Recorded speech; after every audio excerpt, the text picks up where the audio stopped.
Guess who's here and super late? It's Duuz-Diz-Din coming at you with a One Piece chapter review. This time it's chapter 930 titled Ebisu Town.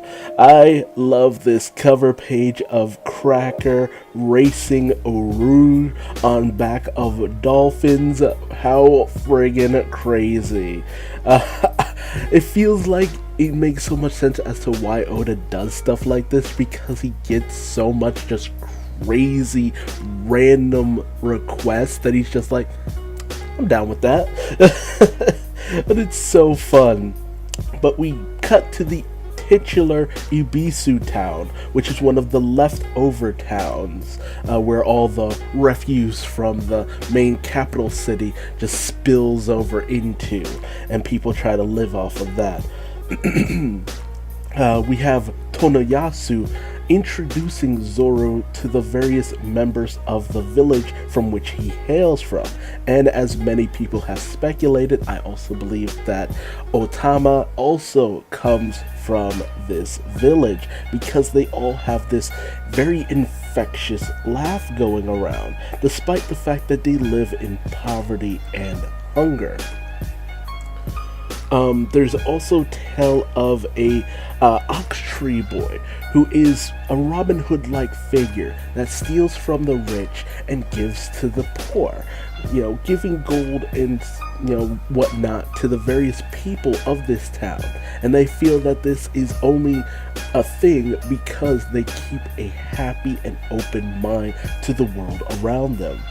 And even Zoro, for a moment, is taken aback as a little girl offers them a cup of clear water.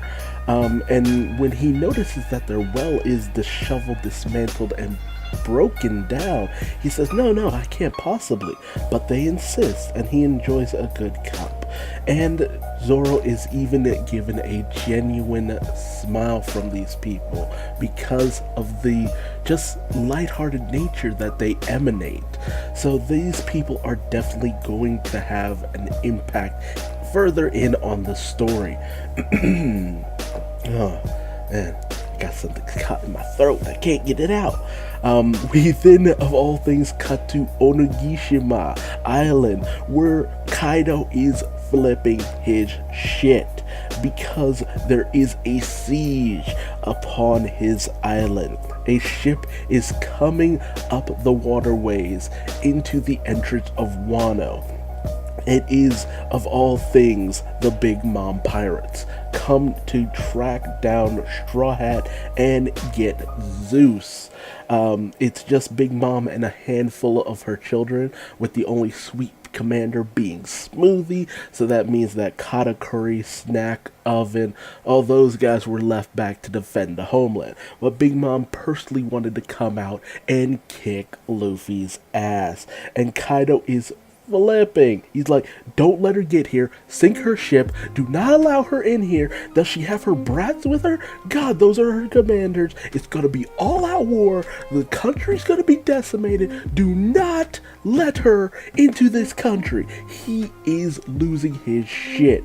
And we come to find out that they had learned, the Big Bomb Pirates had learned that the only way to get in to Wano is using the koi to get upstream, which Luffy just accidentally, lucked into. Like, that's Luffy's luck in a nutshell. Tired boy. But the Big Mom pirate ship is intercepted by King, who is revealed to have the dragon fruit ancient type model Petriodon, which is basically makes him Rodan. If you've ever seen Godzilla, this giant pterodactyl like being, but Peridon is Petrodon is like big, like on that big shit. So he is massive, and he just boops them right back over the waterfall like it's nothing, because they were in a very precarious situation. So just the slightest jostle was just gonna send them plummeting back over the edge, and everyone's just like, yeah, king, and even Kaido just lets out a sigh of relief like, oh, thank God. And then the last thing you see of Big Mom is her just plummeting into the waters below. But let's be real here. There's no way Big Mom was taken out. They just managed to keep her out of the country for the time being. She's definitely going to be back later on, which lives up to the fact that, Oda's just like, this is going to make Marineford look like a walk in the park, because, dude, two Yonko straight up there causing havoc. And then all these supernovas, like, we had some big players in Marineford, but dude, the people come to play here is insane. It is going to be pandemonium. But I have to wonder, why is King still on fire though? The assumption was that his devil fruit had like this fire ability, but no. His devil's fruit is an ancient Zoan, but how is he on fire? That's so weird. We then cut back to the flower capital, where we see Frankie, Sanji, Law, and Usopp, running around trying to a certain degree, escape Kaido's forces, X-Drake, Page One, and Hawkins, because they don't want to get caught. And even Law's just like, if they find you or capture you, let them kill you so our plan doesn't get out. And Usopp's just like, man, Luffy would never say something like that. And Law's just like, I'm a little bit drier than that, which makes sense. That's just, Law always plays it serious. But they get near Page One, who's just causing mass destruction and havoc, destroying every soba stand he can come across, and telling every patron to say, if they aren't in allegiance with Sangoro, that they will scream out for him to get out here as quickly as possible, which they do. And Sanji, never being one to just let people pay for his mistakes, goes in on Page One, manages to knock him to the ground, but Page One quickly gets right back on up. And Sanji even says, it's just like, all I have to do is just take him out quickly without taking any damage, because him being hard would disrupt the plan. So he pulls out, of all things, his raid suit, ready to go in on Page One and take him down quick, fast, and in a hurry.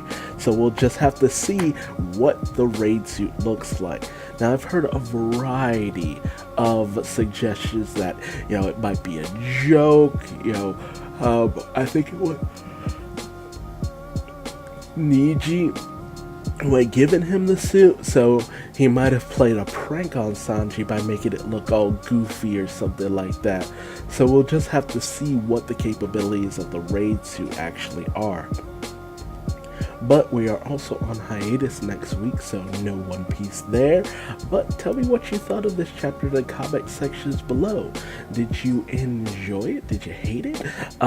Were you happy to see that Zoro is slowly making his way back to the flower capital? Because, he needs someone to guide him, or else he's just going to be all the way back on, like, Marineford or something somehow. What did you think about Big Mom actually being on Wano?